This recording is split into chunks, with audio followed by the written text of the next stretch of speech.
This is the Apia Foojin'RS Springer 88ml. This is the lightest and the shortest rod in this RS range. As a range of bass rods, I've said in other videos that they cover kind of every eventuality, and every rod within the range is uniquely different. They're not just the same style on different lengths.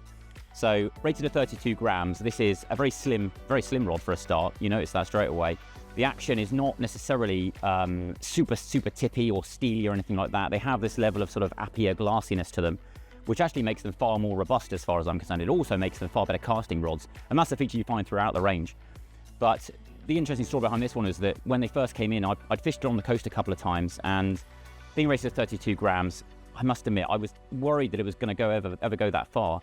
It wasn't until a customer asked me in the shop whether it would handle a particular type of lure, which was actually over 30 grams.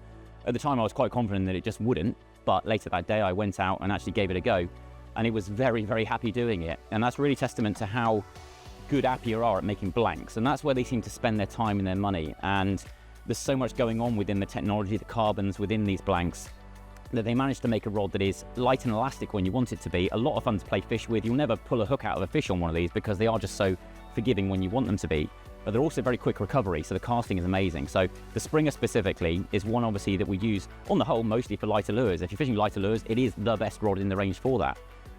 Being not super stiff, like I said, they will cast a light lure incredibly well, but at the same time they have that top end power when you need it, which is amazing because there's so few rod ranges and so few brands that create rods like this to cover both the lower end and the higher end. So if you want a light bass rod to cover so many different situations, then the Springer is amazing. You've got to check it out.